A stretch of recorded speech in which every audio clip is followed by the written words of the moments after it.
بسم اللہ الرحمن الرحیم۔ السلام علیکم۔ مونا سلائی صاحب نے ایک انٹرویو دیا ہے جس کے بعد پی ٹی آئی اور کاف لیگ میں کافی سارے جملوں کا تبادلہ ہو رہا ہے۔ مونا سلائی نے سابق آرمی چیف پر الزام لگایا ہے کہ انہوں نے سیاسی وفاداریاں تبدیل کرنے کے لیے ہمیں کہا کہ ہم پی ٹی آئی کی طرف چلے جائیں، جس کے بعد یہ ایک نیا پنڈورا باکس کھول چکا ہے کہ وہ آرمی چیف جو کہ خود کو فروری سے غیر سیاسی کہہ رہے تھے، انہوں نے کیسے پرویز الہی کاف لیگ کو پی ٹی آئی کی جانب جانے کا کہا۔ اب یہ الزام ہے یا حقیقت، یہ وقت ہی بتائے گا، لیکن مونا سلائی نے جس وثوق سے کہا ہے وہاں سے لگتا ہے کہ یہ سچ ہی ہوگا، کیونکہ لائیو ٹی وی پروگرام میں بیٹھ کر اتنا بڑا الزام ایک اتنے بڑے ادارے کے سربراہ پر لگانا ناممکن سا لگتا ہے۔ اس لیے امید یہی کی جا رہی ہے کہ مونا سلائی صاحب کا الزام ہے وہ سچ ہی ہے، لیکن کتنا سچ ہے یہ وقت ہی بتائے گا۔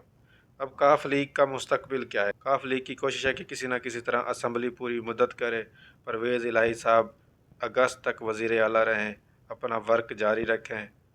اب وہ کتنا ورک کر رہے ہیں یہ تو نظر آ رہا ہے، لیکن عثمان بزدار صاحب سے زیادہ ورک نہیں کر پا رہے۔ وقت ثابت کر رہا ہے کہ عثمان بزدار ایک اچھا ایڈمنسٹریٹر تھا، لیکن لوگ پرویز الہی صاحب کو اچھا ایڈمنسٹریٹر سمجھتے تھے، لیکن وقت نے ثابت کیا ہے کہ P T I Imran Khan کی جو چوائس تھی عثمان بزدار، وہ انتہائی اچھی چوائس تھی، جنہوں نے بہت ہی اچھا کام کیا۔ لیکن جو عثمان بزدار کی سب سے بڑی خامی رہی وہ اپنے کیے ہوئے کاموں کی تشہیر نہ کر سکے۔ پنجاب سے جب ہم سندھ کی طرف رخ کرتے ہیں تو سندھ میں بڑی کمال کی خبریں آ رہی ہیں۔ سندھ نے تعلیمی میدان میں ایک مارکہ سر کر لیا ہے۔ انٹرمیڈیٹ کے 32 کالجز کے طالب علم میں سے ایک بھی طالب علم ایسا نہیں جس نے کہ امتحان پاس کیا ہو۔ سندھ حکومت کی کارکردگی کا منہ بولتا ثبوت۔ محکمہ تعلیم میں اتنا بڑا ریکارڈ شاید ہی کسی حکومت نے بنایا ہو جتنا کہ سندھ حکومت کے محکمہ تعلیم نے بنایا ہے۔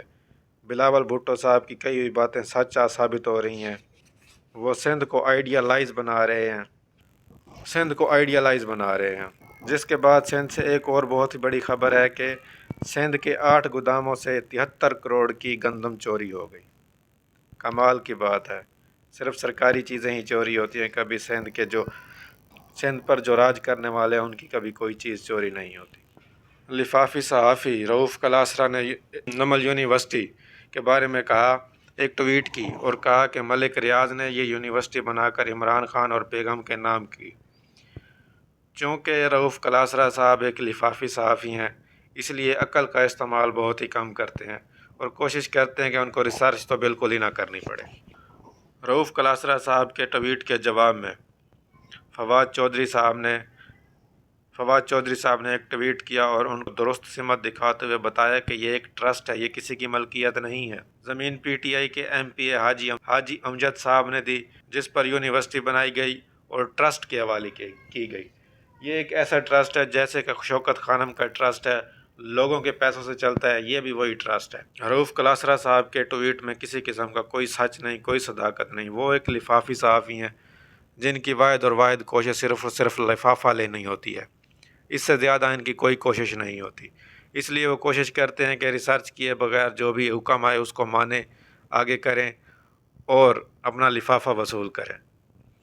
کاش کہ ہماری صحافت بھی سدھر جائے، جس طرح ہمارے ملک میں باقی محکموں کا حال ہے ویسے ہی ہم دیکھتے ہیں کہ صحافت میں بھی لوگوں کا برا حال ہے۔ صحافی صرف نام کے رہ گئے ہیں، صحافت کرنا تو دور کی بات، شاید ان کو خبر کی تعریف بھی نہ آتی ہو۔ یہ کہاں کے صحافی ہیں، میرے سمجھ میں نہیں آتا۔